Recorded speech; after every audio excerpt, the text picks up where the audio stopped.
서울의 치안은 연출입니다. 폐쇄회로 없는 천국은 거짓말이에요. 유튜브 영상 하나가 인터넷을 뒤흔들고 있었습니다. 조회수 60만, 댓글 수천 개. 영상 속 여성은 단호하게 말했습니다. 3년 전 연출 논란에 휘말린 PD, 신뢰할 수 없는 사람이죠. 화면에는 한 여성의 사진이 떴습니다. 시그리드 노르딘, 북유럽 공영방송 PD. 그녀는 서울의 안전을 취재하러 왔다가 거대한 논란의 중심에 서게 됐습니다. 과연 서울의 치안은 정말 연출된 것일까요? 아니면 전혀 다른 진실이 숨어 있는 것일까요? 대체 무슨 일이 벌어진 건지 지금 바로 알아보겠습니다. 잠깐만요. 혹시 지금 어디서 듣고 계신가요? 구독과 좋아요 미리 눌러주시면 건강하고 행복한 기운 듬뿍 받으실 거예요. 저는 숫자를 믿어왔습니다. 사람은 거짓말을 하지만 데이터는 하지 않는다고 배웠죠. 15년간 그렇게 살아왔어요. 스톡홀름 본사 회의실. 창밖으로 보이는 11월의 하늘은 낮 4시인데도 이미 어두웠습니다. 북유럽의 겨울은 그래요. 오후 3시면 해가 기울고 4시면 밤처럼 어두워지죠. 해가 지평선 아래로 내려앉으면 도시 전체가 회색빛에 잠깁니다. 회의실 안은 따뜻했지만 제 손끝은 차가웠습니다. 모니터 앞에 앉아 있었어요. 화면에는 영상이 재생되고 있었죠. 서울, 청계천, 밤 11시. 여성 한 명이 혼자 달리고 있었습니다. 검은색 레깅스에 회색 바람막이, 이어폰을 낀 채였어요. 주변엔 사람이 드물었죠. 석재 바닥 위로 그녀의 운동화가 규칙적으로 닿았습니다. 가로등은 낮게 깔려 있었어요. 노란빛이 석재 바닥을 부드럽게 비추고 있었습니다. 물소리가 작게 들렸죠. 카메라는 흔들림 없이 여성을 따라가고 있었어요. 프레임이 안정적이었습니다. 벤치 하나가 화면에 들어왔습니다. 가방이 놓여 있었어요. 검은색 백팩, 주인은 보이지 않았죠. 1분이 지났습니다. 3분, 5분, 10분. 가방은 그대로였어요. 카메라는 계속 고정돼 있었습니다. 저는 손에 든 태블릿에 수치를 적어 내려갔습니다. 조도 추정치 약 200룩스에서 250룩스 사이. 소음 50데시벨 전후. 유동인구 분당 3명에서 5명. 폐쇄회로 카메라 밀도 화면상으로는 제로. 손가락이 태블릿 화면을 두드렸어요. 머릿속에서 확률을 계산했습니다. 이 장면이 연출일 가능성 70% 이상. 아니, 80%일지도 몰라요. 편성팀 팀장이 팔짱을 낀 채 물었어요. 시그리드, 어떻게 생각해? 저는 화면을 가리키며 대답했죠. 의심스러워요. 너무 완벽합니다. 팀장이 눈썹을 치켜 올렸습니다. 완벽하면 좋은 거 아냐? 저는 고개를 저었어요. 완벽한 건 자연스럽지 않아요. 현실은 완벽하지 않죠. 특히 밤에는요. 제 목소리가 단호했습니다. 팀장이 의자에 몸을 기댔습니다. 그래서 내가 가는 거야. 직접 보고 판단해. 만약 연출이라면 폭로해. 진짜라면 그것도 이야기가 되겠지. 저는 모니터를 다시 봤어요. 여성은 여전히 달리고 있었습니다. 규칙적인 숨소리가 들렸어요. 두렵지 않은 듯한 속도였죠. 주변을 경계하지 않는 모습. 3년 전 일이 떠올랐습니다. 제가 만든 다큐멘터리였어요. 런던 이스트엔드의 야간 치안. 촬영은 석 달이 걸렸죠. 편집까지 2달. 총 5달의 작업이었습니다. 방영 후 일주일 만에 논란이 터졌습니다. 시청자 한 명이 제보했어요. 일부 장면이 연출됐다고요. 현장 코디네이터가 촬영 타이밍을 조율한 게 문제였습니다. 자연스러운 장면을 잡으려고 한 거였어요. 순수한 의도였죠. 하지만 결과는 달랐습니다. 조작이라는 딱지가 붙었어요. 저는 해명했습니다. 기자회견도 열었죠. 하지만 소용없었어요. 사람들은 믿지 않았습니다. 한번 새겨진 의심은 지워지지 않았죠. 댓글이 쏟아졌어요. 거짓말쟁이, 사기꾼, 다큐가 아니라 드라마네.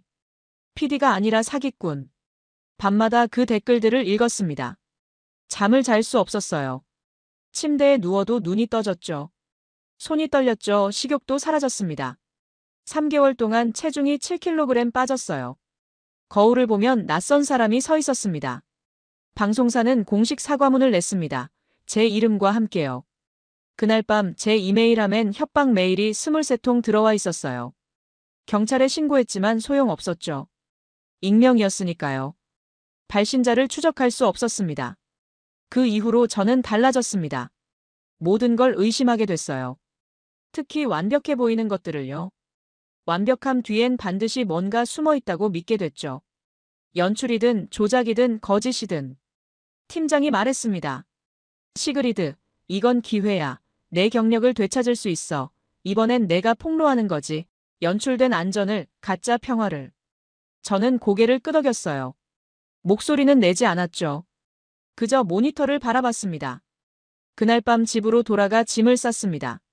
소음 측정 앱이 깔린 스마트폰, 분 단위로 데시벨을 기록할 수 있었어요. 타임스탬프 전용 수첩, 일어난 일을 초 단위로 적을 수 있는 거였죠. 교체용 f1.4 달렌즈 2개, 야간 촬영용이었습니다. 북유럽 치안 데이터 파일도 인쇄했어요. 스톡홀름, 오슬로, 코펜하겐의 범죄율 통계. 노트북을 열어 서울 지도를 다운받았습니다. 청계천 주변을 확대했죠. 경찰서 위치를 표시했어요. 응급실까지의 거리를 측정했습니다. 폐쇄회로 카메라 예상 밀도를 계산했죠. 모든 걸 수치로 바꿔놓았습니다. 숫자는 거짓말을 하지 않으니까요. 사람은 속여도 데이터는 속이지 못하니까요. 제 방 창밖으로 스톡홀름의 밤이 보였습니다. 낮은 건물들, 드문 가로등, 어두운 골목. 가끔 들리는 고함 소리, 유리병 깨지는 소리. 멀리서 경찰 사이렌도 들렸어요. 이게 현실이죠. 밤은 원래 위험한 겁니다. 혼자 걷기엔 두려운 거예요. 특히 여성은요. 서울도 마찬가지일 거라고 생각했습니다. 다만 카메라 앞에선 다른 척할 뿐이라고요. 연출된 평화일 거라고요. 출국은 이틀 뒤였습니다. 그 이틀 동안 저는 영상을 23번 봤어요. 프레임 하나하나를 분석했죠. 조명의 각도를 계산했습니다. 사람들의 동선을 추적했어요. 카메라 움직임의 패턴을 연구했습니다. 어딘가에 흔적이 있을 거라고 생각했습니다. 연출의 증거가요. 하지만 찾지 못했어요. 그래서 더 직접 가야 한다고 다짐했습니다. 공항으로 가는 날 아침 거울을 봤습니다. 38세, 북유럽 공영방송 PD, 치안 다큐 전문. 그리고 한 번 실수했다고 낙인 찍힌 사람. 다신 속지 않겠다고 다짐했어요. 누구에게도요, 무엇에도요. 비행기 안에서 다시 영상을 봤습니다. 청계천의 밤, 혼자 달리는 여성, 방치된 가방, 물 위로 퍼지는 파문. 모든 게 너무 조화로웠죠. 조화로워서 더 의심스러웠습니다. 인천공항 도착까지 12시간. 저는 노트북을 열어 계획을 정리했어요.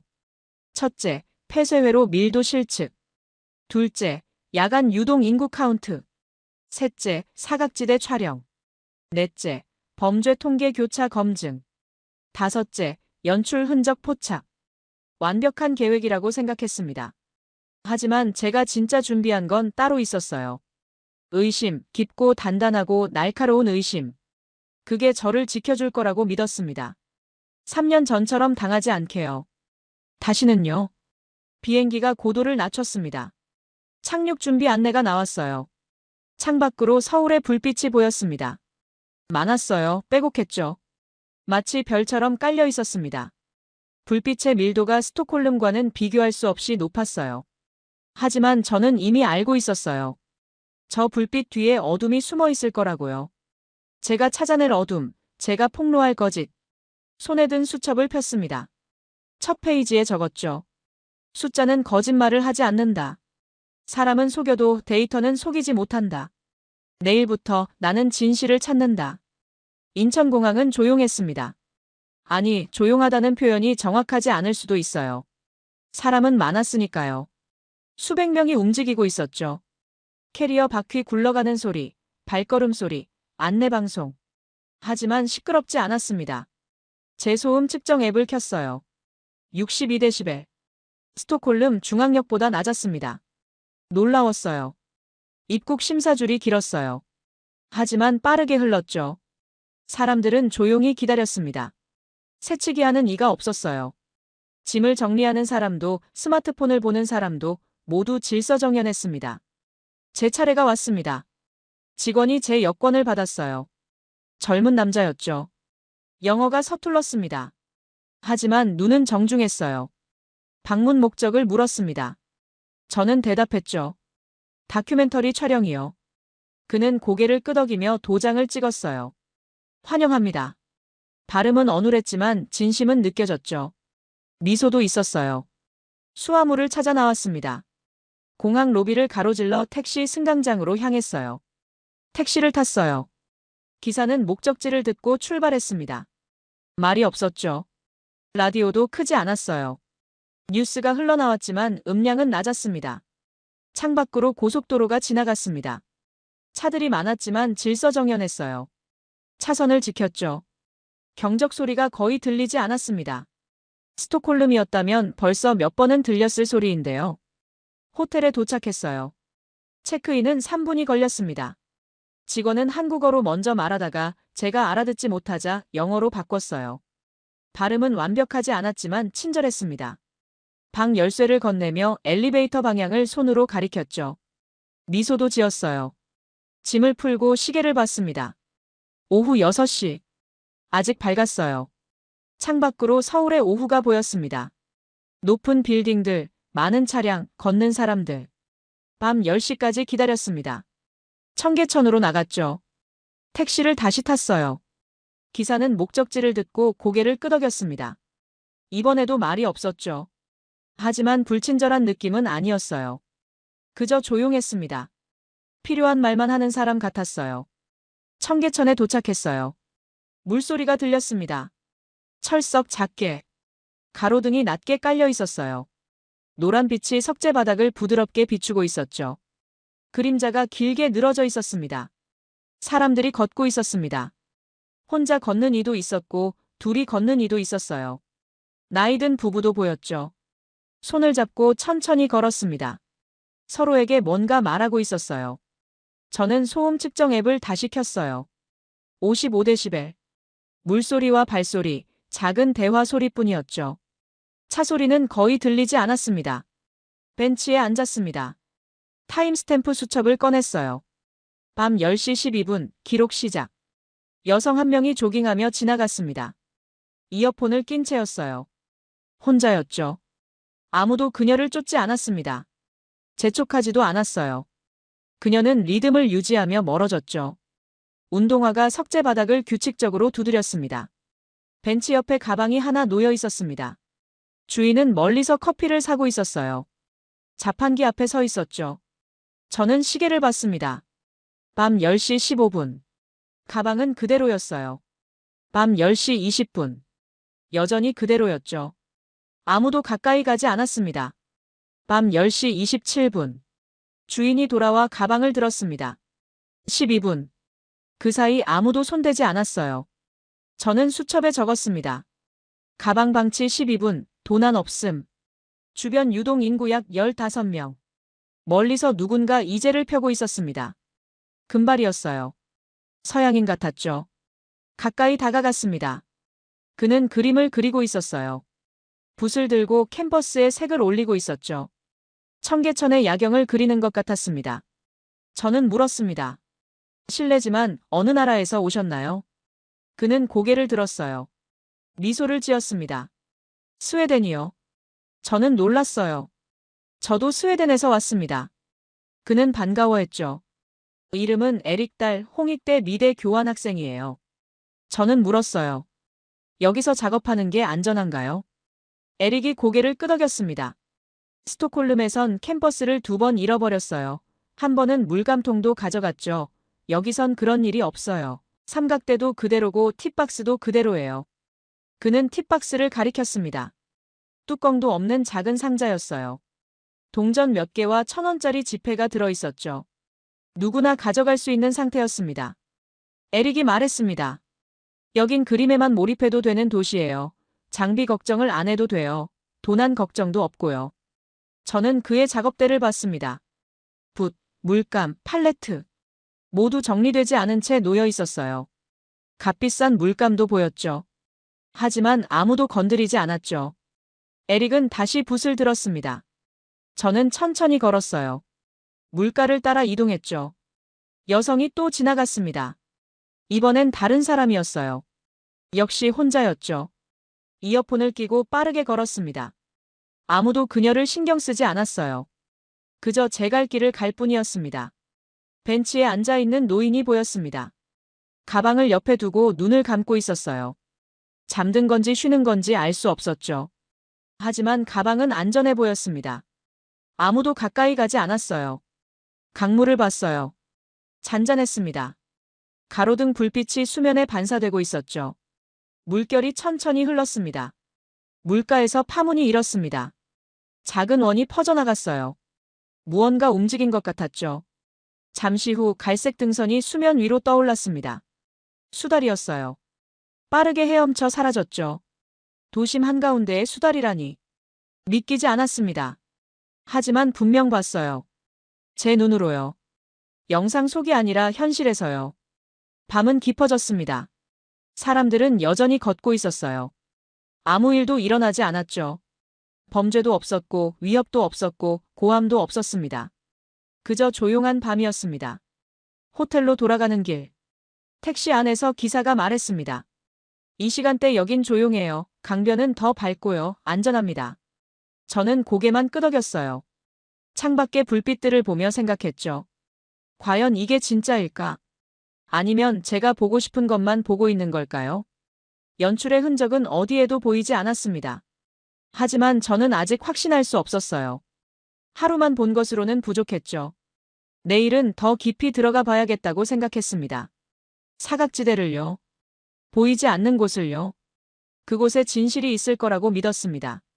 내일 수면의 고요가 말을 한다면 나는 그 말을 기록할 것입니다. 저는 폐쇄회로 밀도 지도를 그렸습니다. 머릿속으로요. 청계천 주변을 걸으며 카메라를 찾았어요. 생각보다 적었습니다. 스톡홀름과 비교하면 절반도 안 됐죠. 북유럽에선 거리마다 카메라가 있었는데 여기는 달랐어요. 하지만 범죄율은 낮다고 들었어요. 통계가 그렇다고요. 저는 믿을 수 없었습니다. 카메라가 적은데 범죄율이 낮다니. 논리적으로 맞지 않았어요. 어딘가에 보이지 않는 통제가 있을 거라고 생각했어요. 은밀한 감시 시스템이요. 아니면 경찰 순찰이 많거나요. 서지원을 만난 건 그날 오전이었습니다. 이하늘이 소개해줬어요. 도시생태학자예요. 청계천 모니터링 팀을 이끌고 계세요. 서지원은 차분했어요. 말이 많지 않았죠. 30대 중반으로 보였습니다. 필드노트를 펴보였습니다. 페이지마다 빼곡한 기록이 있었어요. 오전 8시 30분, 백로가 나타나요. 매일 같은 시간이에요. 저는 물었습니다. 새가 시간을 지킨다고요. 서지원이 고개를 끄덕였어요. 10년째예요. 물 흐름과 먹이 분포가 일정해요. 생태계가 안정적이라는 증거죠. 그녀는 그래프 하나를 보여줬습니다. 10년간의 백로 출현 시간 기록. 거의 일직선이었어요. 저는 속으로 코웃음 쳤습니다. 연출이 아니라면 어떻게 그럴 수 있을까요? 새가 시계를 보나요? 하지만 말하지 않았어요. 다음 날 아침 8시 20분. 저는 청계천 물가에 서 있었습니다. 루나도 함께였어요. 루나 할보르센. 노르웨이 출신 카메라 감독. BBC 자연 다큐 출신이라고 들었죠. 이번 프로젝트가 저와 첫 협업이었어요. 긴 금발에 키가 컸습니다.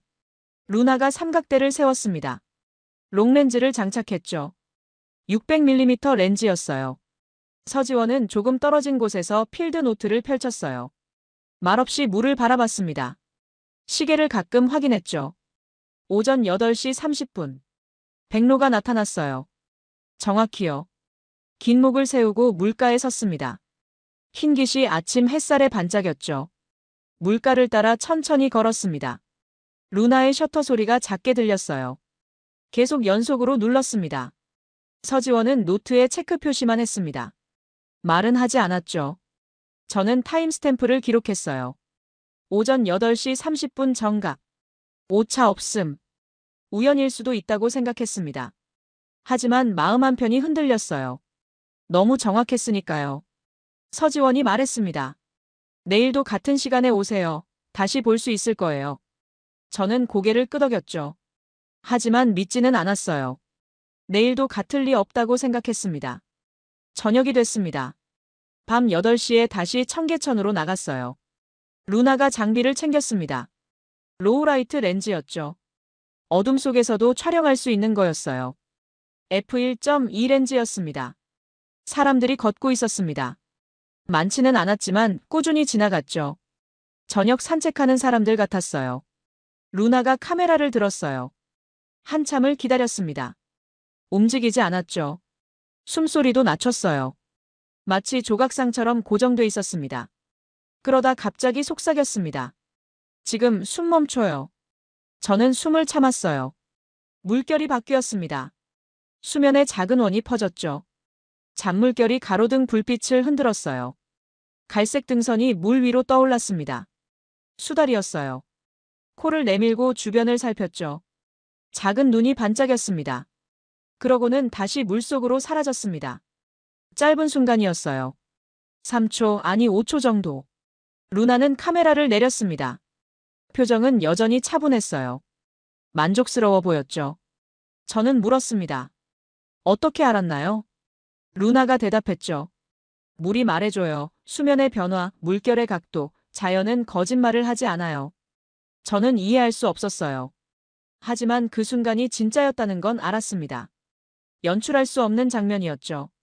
수달이 카메라를 의식하지 않았으니까요. 호텔로 돌아왔어요. 노트북을 열었습니다. 지난 이틀간의 기록을 정리했죠. 소음 측정값, 타임스탬프, 목격 사항들. 모든 게 일관됐어요. 제가 찾던 연출의 흔적은 어디에도 없었죠. 대신 쌓여가는 건 의문이었어요. 어떻게 이럴 수 있을까?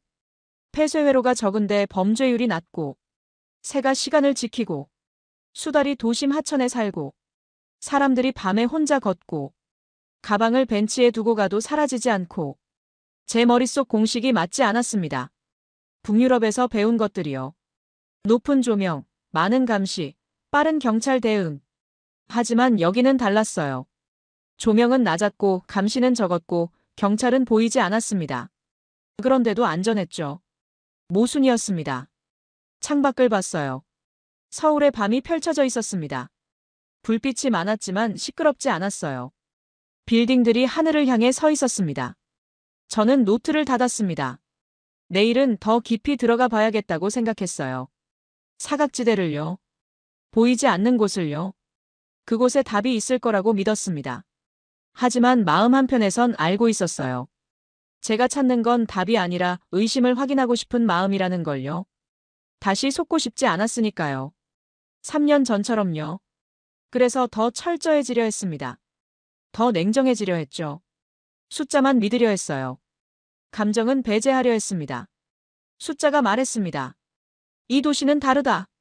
나는 아직 그 말을 믿지 않습니다. 답은 사각지대에 있을 것입니다. 아니면 내가 만든 벽에요. 촬영 3일째 밤이었습니다. 청계천 인근. 야간 장면을 잡고 있었어요. 루나가 바디캠을 들고 물가를 촬영하고 있었죠. 저는 옆에서 소음을 측정했습니다. 이 하늘은 조금 떨어진 곳에서 다음 동선을 확인하고 있었어요. 촬영 스케줄표를 들고 있었죠. 밤 10시 40분. 루나가 갑자기 카메라를 내렸습니다. 얼굴이 창백했어요. 식은땀이 이마에 맺혀 있었죠. 한 손으로 배를 감싸 쥐었습니다. 다른 손은 벤치를 붙잡고 있었어요. 저는 다가갔어요. 루나, 괜찮아요. 루나가 고개를 저었습니다. 배가 너무 아파요. 목소리가 떨렸어요. 숨을 헐떡였습니다. 이 하늘이 빠르게 달려왔습니다. 루나의 얼굴을 보더니 즉시 전화를 꺼냈죠. 119요. 침착한 목소리였어요. 전화가 연결됐습니다. 위치를 설명했습니다. 청계천 광교 부근 여성 36세, 급성 복통, 안색 창백, 식은땀. 정확하고 빠른 설명이었어요. 통화는 40초 만에 끝났어요. 3분 안에 온대요. 이 하늘이 말했습니다. 저는 시계를 봤어요. 밤 10시 43분 20초. 루나가 벤치에 앉았습니다. 숨을 몰아쉬었죠. 손이 떨렸어요. 입술에서 색이 빠져나가고 있었습니다. 저는 루나의 어깨를 잡았습니다. 괜찮을 거예요. 곧 와요. 루나가 고개를 끄덕였어요. 하지만 얼굴은 점점 더 하얘졌습니다. 고통스러워 보였죠. 2분 52초 후. 사이렌 소리가 들렸어요. 멀리서요. 점점 가까워졌습니다. 흰색 구급차가 다가왔어요. 청계천로를 따라 빠르게 달려왔죠. 멈춰섰죠. 문이 열렸습니다. 2명의 구급대원이 내렸어요. 빠르게 루나에게 다가왔습니다. 어디가 아프세요? 한 명이 물었어요. 루나가 배를 가리켰습니다. 오른쪽 아랫배였어요. 대원이 손을 얹고 눌러봤어요. 여기요, 여기. 루나가 신음했습니다. 얼굴이 일그러졌어요. 우하복부 압통, 반발통 의심됩니다. 대원이 동료에게 말했죠. 전문 용어였습니다. 들것을 펼쳤습니다. 조심스럽게 루나를 옮겼죠. 목과 허리를 받쳐줬어요. 이하늘과 저도 함께 탔습니다. 문이 닫혔어요. 구급차가 출발했습니다. 사이렌이 울렸죠. 높고 날카로운 소리. 제 소음 측정 앱이 반응했어요. 구급차 안 85데시벨, 밖은 70데시벨. 강변도로로 진입했습니다. 그때였어요. 앞차들이 움직이기 시작했습니다. 천천히요. 하나둘 오른쪽으로 비켜섰죠. 브레이크 등이 왼쪽으로 미세하게 기울었어요. 헤드라이트가 벽면에 줄무늬를 만들었습니다. 길이 벌어졌어요. 마치 바다가 갈라지듯. 구급차는 그 사이로 달렸습니다. 빠르게요. 속도가 올라갔어요. 저는 창밖을 봤어요. 차들이 멈춰 서 있었습니다. 운전자들의 얼굴이 보였죠. 조급해하지 않았어요. 당연하다는 듯 기다리고 있었습니다. 어떤 이는 창밖을 보고 있었고 어떤 이는 핸들을 잡고 앞을 보고 있었어요. 제 앱의 수치가 변했어요. 70데시벨에서 63데시벨로. 차들이 멈추며 엔진 소리가 줄어든 겁니다. 구급차는 계속 달렸어요. 신호등이 보였습니다. 빨간불이었죠. 하지만 구급차는 멈추지 않았어요. 교차로를 지나갔습니다. 양옆의 차들이 모두 멈춰 있었어요. 초록불이었는데도요. 사이렌을 듣고 먼저 멈춘 겁니다. 누가 지시하지 않았는데도요. 이하늘이 말했어요. 벌금 때문이 아니에요. 습관이에요. 오래 걸린 습관. 저는 이하늘을 봤습니다. 그녀는 담담하게 말했죠. 시민들이 먼저 움직여요. 법보다 빠르게요. 9분 만에 병원에 도착했습니다. 응급실 입구가 넓게 열려 있었어요. 사람들이 기다리고 있었죠. 간호사 2명, 의사 1명. 흰 가운을 입고 있었습니다. 들것이 빠르게 안으로 들어갔습니다. 루나가 사라졌어요. 자동문 너머로요. 저와 이하늘은 대기실에 앉았습니다. 사람들이 많았지만 혼잡하지 않았어요. 조용했죠. 질서정연했습니다. 아무도 소리 지르지 않았어요.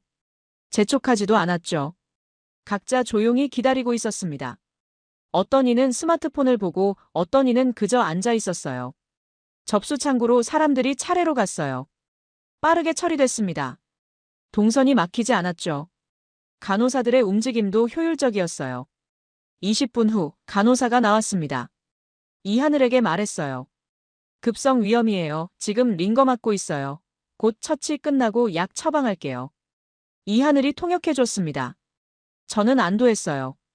깊은 숨을 내쉬었습니다. 창밖을 봤습니다. 또 구급차가 도착하는 게 보였어요. 사이렌이 울렸죠. 거리의 차들이 또 비켜섰습니다. 자동으로요. 명령 없이요. 마치 춤을 추듯 자연스러웠습니다. 이하늘이 말했습니다. 이게 이 나라예요. 시스템이 사람을 움직이는 게 아니라 사람이 시스템을 움직이는 거죠. 저는 아무 말도 하지 않았어요. 머릿속에서 방금 본 장면이 재생됐습니다. 갈라지는 길. 비켜서는 차들. 낮아지는 소음. 멈춰선 교차로. 모든 게 자연스러웠어요. 명령이 아니었습니다. 강제가 아니었죠. 습관이었어요. 사람들을요. 30분 후 루나가 나왔습니다. 얼굴에 혈색이 돌아왔어요. 링거 맞았어요. 약도 받았어요. 이틀 정도 쉬어야 한대요. 저는 안도의 한숨을 쉬었어요. 그리고 다시 생각했습니다. 방금 본 것들을요. 응급실의 신속한 동선. 대기실의 질서. 갈라지는 길. 모든 게 맞물려 있었어요. 시스템이 아니었습니다. 사람이었죠. 사람이 먼저 움직이고 시스템이 따라왔습니다. 저는 노트에 적었어요. 3분, 9분. 그리고 한 문장. 사람이 먼저 움직인다. 나는 배웠습니다. 법보다 빠른 습관은 길을 엽니다. 루나의 바디캠이 파손됐습니다. 119에 실릴 때 짐벌 부분이 어딘가에 부딪힌 거예요. 마운트도 금이 갔죠. 플라스틱이 갈라져 있었습니다. 촬영을 계속할 수 없었습니다. 이하늘이 수리점 위치를 알려줬어요. 종로에 있어요. 카메라 전문 수리점이에요. 오래된 곳인데 실력은 좋다고 들었어요. 저는 혼자 가기로 했어요. 루나는 쉬어야 했고 이하늘은 다른 일정이 있었으니까요. 오후 2시. 택시에서 내렸습니다. 골목이 좁았어요. 간판들이 빼곡했죠. 한글로 쓰여 있었습니다. 읽을 수 없었어요. 옷가게, 식당, 문구점, 약국. 내비게이션을 따라 걸었습니다. 골목을 2번 꺾었어요. 2층짜리 낡은 건물이 나왔어요. 벽이 오래돼 보였습니다. 1층에 작은 가게가 보였죠. 유리문에 카메라 그림이 붙어 있었습니다. 손으로 그린 것 같았어요. 문을 열고 들어갔어요. 50대 남자가 작업대 앞에 앉아 있었습니다. 작은 나사를 만지고 있었죠. 돋보기 안경을 쓰고 있었어요. 작업대 위엔 각종 공구들이 놓여 있었습니다. 그는 고개를 들었습니다. 저를 봤죠. 저는 파손된 짐벌을 꺼내 보였어요. 고칠 수 있나요? 그는 짐벌을 받아들었어요. 자세히 살폈습니다. 손가락으로 금간 부분을 눌러봤죠. 그러고는 말했습니다. 한국어로요. 저는 알아듣지 못했어요. 다시 물었습니다. 얼마나 걸리나요? 그는 손짓을 했어요. 손가락 하나를 펴 보였습니다. 하루인가 1시간인가. 확실하지 않았어요. 그는 뭔가 더 말하려다 멈췄습니다. 영어가 서툰 것 같았죠. 입을 열었다 닫았어요. 표정이 난처해 보였습니다. 미안한 듯 했어요. 저는 답답했어요. 공항에선 영어가 통했습니다. 병원에서도요. 하지만 여기선 막혔죠. 완벽하다고 생각했던 도시였습니다. 하지만 여기엔 벽이 있었어요. 언어라는요. 그는 다시 짐벌을 살폈습니다. 천천히 분해하기 시작했어요. 작은 나사를 풀었죠. 드라이버를 정확하게 사용했습니다. 내부를 확인했습니다. 고개를 끄덕였어요. 그러고는 손짓으로 내일 오라는 듯한 제스처를 했습니다. 저는 물었어요. 내일 몇 시예요? 그는 시계를 가리켰습니다. 지금과 같은 시간인 것 같았어요. 확실하지 않았죠. 저는 고개를 끄덕이고 나왔습니다. 밖으로 나오니 답답함이 밀려왔어요. 시스템이 완벽해도 사람은 벽이 있네. 그렇게 생각했습니다. 골목을 걸어 나왔어요. 호텔로 돌아왔어요. 노트북을 열었습니다. 이메일이 와 있었어요. 본사에서요. 진행 상황을 묻는 내용이었죠. 촬영 일정, 소재 확보 여부, 예상 편집 분량. 그리고 또 하나. 모르는 발신자였습니다. 제목이 눈에 들어왔어요. 서울 치안 허상 폭로. 동영상 링크가 걸려 있었죠. 클릭했습니다. 유튜브 영상이 열렸어요. 썸네일에는 빨간 원형 마커가 있었습니다.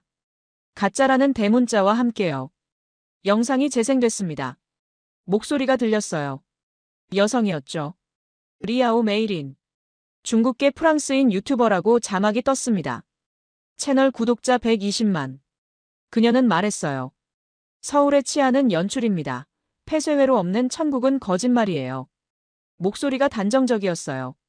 화면에는 야간 범죄 영상이 흘렀습니다. 흑백 필터가 씌워져 있었어요. 간판의 글자는 흐릿했죠. 하지만 분위기는 불안했습니다. 폭력적인 장면도 있었어요. 누군가 쫓기고 있었습니다. 메이리는 계속 말했습니다. 동아시아의 기준은 정해져 있습니다. 주변부는 중심을 모방할 뿐이에요. 한국도 예외가 아니죠. 목소리가 단정적이었어요. 권위적이었죠. 그녀는 제 이름도 언급했습니다. 시그리드 노르딘, 3년 전 연출 논란에 휘말린 PD, 신뢰할 수 없는 사람이죠. 화면에는 제 사진까지 떴습니다. 당시 기사 캡처였죠. 제 얼굴이 크게 나왔어요. 저는 영상을 멈췄어요. 손이 떨렸습니다. 분노가 아니었어요. 두려움이었죠. 또 시작되는 거라는요. 3년 전처럼요. 심장이 빠르게 뛰었습니다. 댓글창을 봤습니다. 수백 개의 댓글이 달려 있었어요. 대부분 똑같은 문장이었죠. 역시 그렇구나. 조작이었어. 한국은 쇼윈도야. 계정 생성일을 확인했습니다. 대부분 같은 날이었어요. 타임스탬프가 47분에 일제히 찍혀 있었죠. 무엇이었습니다. 명백히요. 하지만 조회수는 올라가고 있었어요. 실시간 10만, 12만, 15만. 숫자가 계속 올라갔습니다. 저는 노트북을 닫았습니다. 창밖을 봤어요. 서울의 오후가 여전히 밝았습니다. 하지만 제 안은 어두웠어요. 반박해야 하나? 해명해야 하나? 아니면 무시해야 하나? 고민했습니다. 3년 전에도 이랬죠. 반박할수록 의심만 커졌어요. 해명할수록 신뢰는 떨어졌습니다. 그러다 결심했어요. 현장을 완성하자고요. 진짜를 보여주자고요. 말이 아니라 장면으로요. 숫자로요. 데이터로요. 그게 유일한 답이라고 생각했습니다. 저는 다시 노트를 펴고 계획을 적었어요. 말이 아니라 장면으로 답합니다. 내일 현장이 끝냅니다. 다음 날 오후 2시. 다시 종로 수리점으로 갔습니다. 혼자였어요. 골목을 지나 가게 앞에 섰죠. 어제와 같은 길이었습니다. 문을 열고 들어갔습니다. 박춘식이 작업대 앞에 서 있었어요. 저를 보자 고개를 숙였습니다. 그리고 스마트폰을 들어 올렸죠. 화면에는 번역 앱이 켜져 있었어요. 한글과 영어가 나란히 떠 있었습니다. 준비해둔 거였어요. 그는 천천히 문장을 가리켰어요. 어제 죄송합니다. 밤새 부품 구했습니다. 40분 수리. 테스트 가능. 저는 화면을 봤습니다. 그리고 그의 얼굴을 봤죠. 미안한 표정이었어요. 진심이 느껴졌습니다. 눈이 그렇게 말하고 있었어요. 저는 말했어요. 괜찮아요. 감사합니다. 그는 안도한 듯 미소 지었습니다. 작업대로 돌아가 짐벌을 꺼냈어요. 이미 분해돼 있었죠. 부품이 옆에 놓여 있었습니다. 새 부품이었어요. 밤새 구한 거였죠. 어디서 구했을까요? 그는 작은 드라이버를 들었습니다. 작업등 아래에서 나사를 조였어요. 손놀림이 정확했습니다. 빠르지 않았지만 확실했죠. 나사 하나하나가 제자리를 찾아갔어요. 작업등 빛이 나사 머리에 반사됐습니다. 작은 금속 광택이 작업대를 따라 번졌죠. 그는 중간중간 멈춰 서서 확인했어요. 돋보기로 들여다봤습니다. 다시 조였죠. 조심스러웠어요. 드라이버 토크가 마지막 8분의 1회전에서 멈췄습니다. 딱 그 지점. 정확했어요. 40분이 지났습니다. 그는 짐벌을 다시 조립했어요. 마운트를 결합했습니다. 천천히 돌려봤죠. 부드럽게 움직였어요. 소리가 나지 않았습니다. 그는 스마트폰을 다시 들었습니다. 번역 앱에 타이핑했어요. 수리 완료. 테스트 하시겠습니까? 저는 고개를 끄덕였습니다. 그는 짐벌을 건넸어요. 저는 받아서 돌려봤습니다. 매끄러웠죠. 떨림이 없었어요. 완벽했습니다. 어제보다 더 좋았어요. 비용을 물었어요. 그는 다시 번역 앱에 적었습니다. 3만 원. 저는 놀랐어요. 스톡홀름이었다면 10배는 나왔을 겁니다. 부품값만 해도 그보다 비쌌을 거예요. 지갑을 꺼냈죠. 돈을 건넸어요. 그는 받으며 고개를 숙였습니다. 감사합니다. 라고 화면에 떴어요. 저도 고개를 숙였습니다. 감사합니다. 정말요. 밖으로 나왔어요. 손에 든 짐벌이 따뜻했습니다. 어젯밤의 답답함이 사라졌죠. 오해가 배려로 돌아왔습니다. 불완전한 영어 대신 완전한 진심을 받았어요. 골목을 걸어 나오며 생각했습니다. 벽이 있어도 진심은 통한다고요. 오후 4시. 강민석을 만났습니다. 종로서 경정이라고 했어요.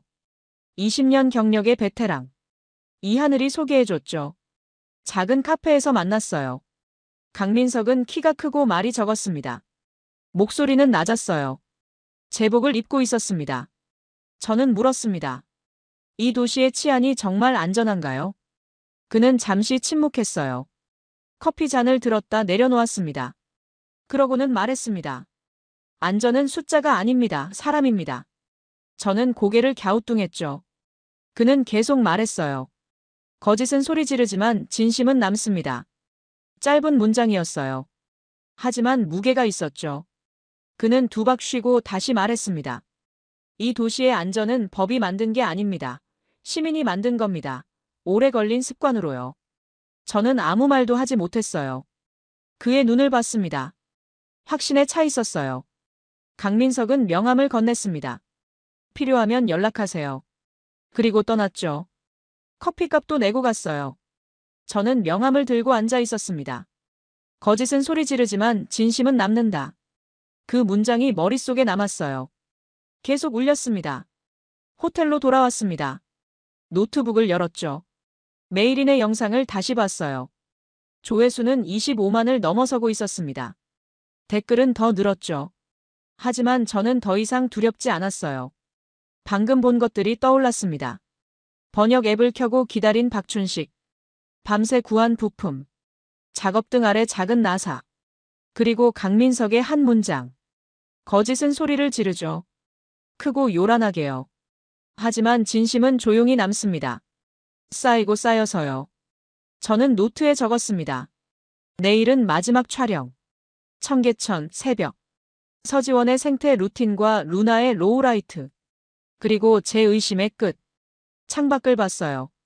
서울의 저녁이 밝았습니다. 불빛이 따뜻했죠. 저는 처음으로 생각했습니다. 어쩌면 제가 틀렸을지도 모른다고요. 완벽함이 연출이 아니라 습관일 수도 있다고요. 사람들의 습관이요. 거짓은 크다. 진심은 남는다. 내일 프레임이 증명합니다. 촬영 마지막 날이었습니다. 새벽 8시. 청계천 물가. 루나가 돌아왔어요. 얼굴에 혈색이 돌아왔죠. 회복한 것 같았습니다. 삼각대를 세웠습니다. 롱렌즈를 장착했어요. 600mm 렌즈였죠. 서지원도 와 있었습니다. 필드노트를 펼쳤죠. 저는 타임스탬프 수첩을 꺼냈어요. 오전 8시 25분.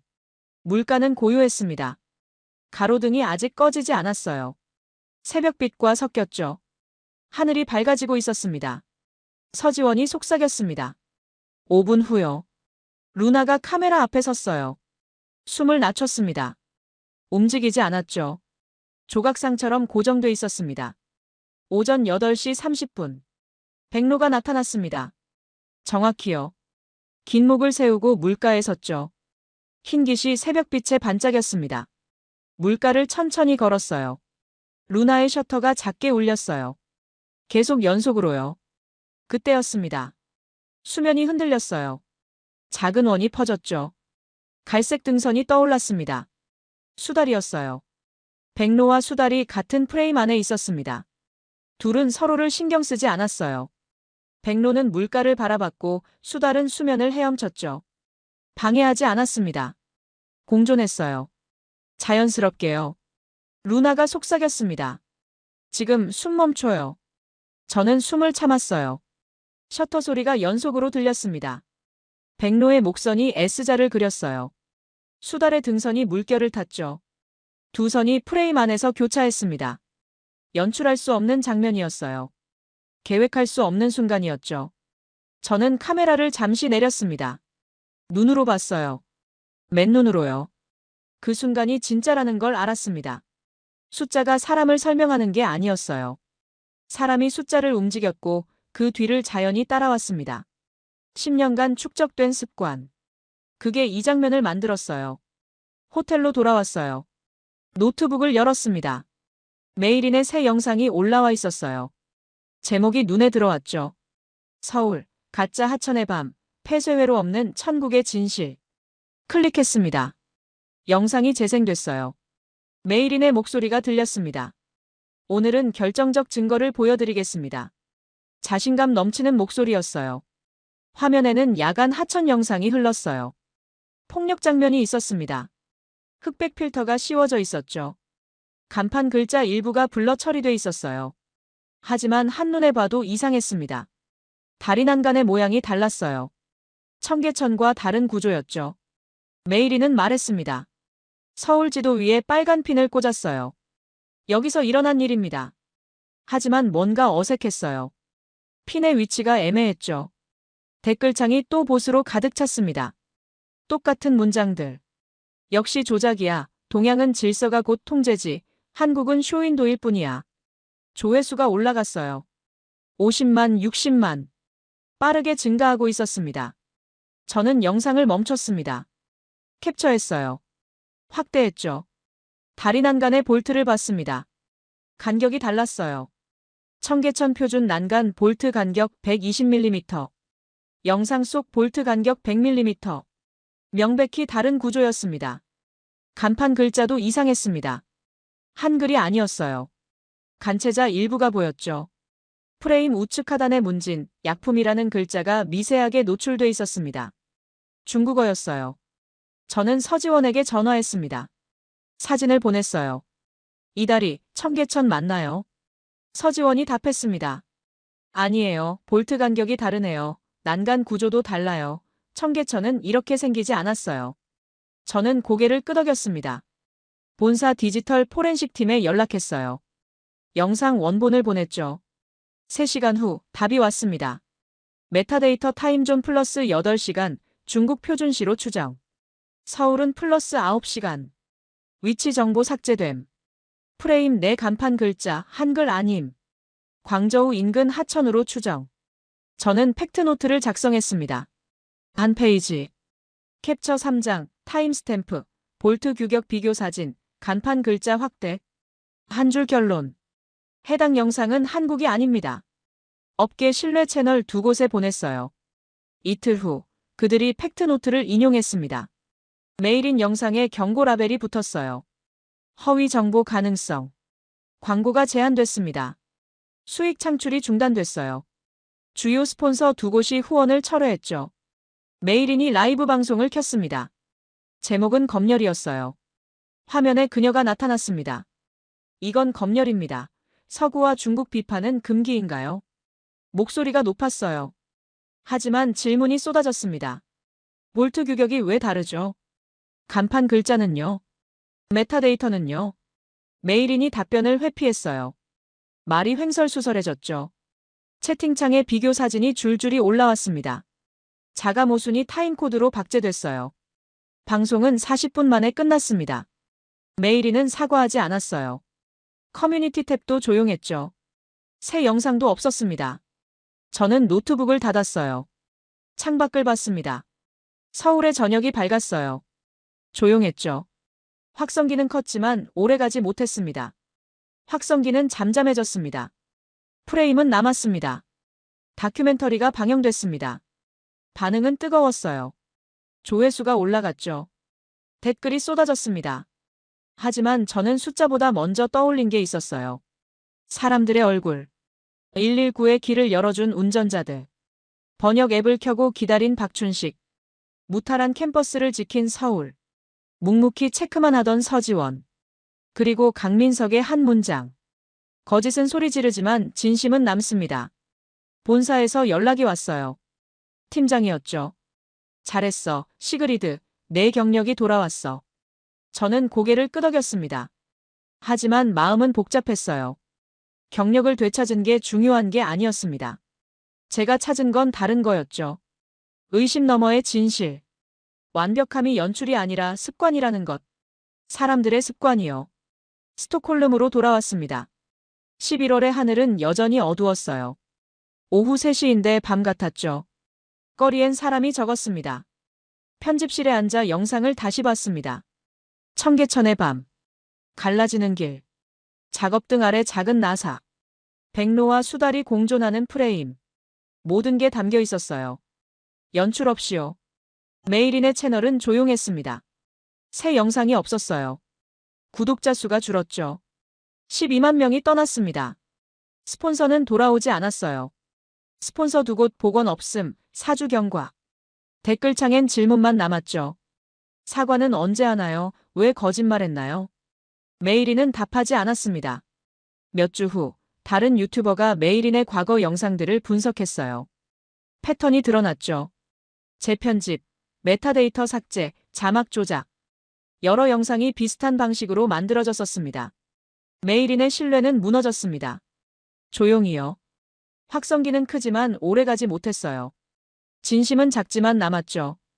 저는 새 프로젝트를 시작했습니다. 이번엔 베를린이었어요. 야간 치안 다큐.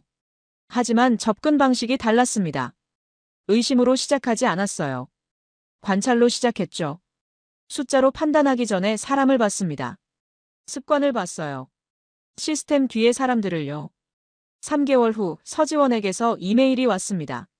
사진이 첨부돼 있었어요. 청계천 백로였죠. 여전히 오전 8시 30분에 나타나요. 10년 하루같이요. 수달도 건강해요. 시민 참여 앱 사용자가 늘었어요. 이제는 학생들도 많이 참여해요. 저는 답장을 보냈습니다. 감사합니다. 그곳의 습관을 배웠어요. 제 방식을 바꿨습니다. 겨울이 깊어졌습니다. 스톡홀름의 밤은 여전히 길었어요. 하지만 제 안은 밝았습니다. 3년 전의 상처가 아물었어요. 완전히는 아니지만 조금씩요. 제가 배운 건 이거였습니다. 완벽함을 의심하지 말고 불완전함을 받아들이라는 것. 언어가 막혀도 진심은 통한다는 것. 시스템보다 사람이 먼저 움직인다는 것. 그리고 확성기는 커도 금방 꺼지지만 습관은 작아도 오래 남는다는 것. 제 책상 위엔 강민석의 명함이 놓여 있었습니다. 뒤집어 보면 손글씨가 적혀 있었어요. 거짓은 소리 지른다. 진심은 남는다. 저는 그 문장을 노트 첫 페이지에 옮겨 적었습니다. 새 프로젝트의 첫 문장으로요. 창밖을 봤어요. 스톡홀름의 밤. 여전히 어둡고 춥고 길었죠. 하지만 이제 저는 알았습니다. 어둠 속에도 빛이 있다는 것. 그리고 그 빛은 확성기가 아니라 습관에서 온다는 것. 사람들의 작은 습관에서요.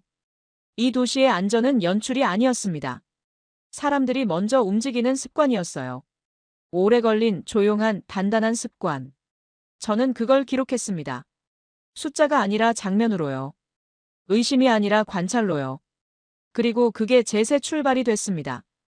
우리는 사건을 찍지 않았습니다. 습관을 기록했습니다. 거짓은 소리 지르고 진심은 남습니다.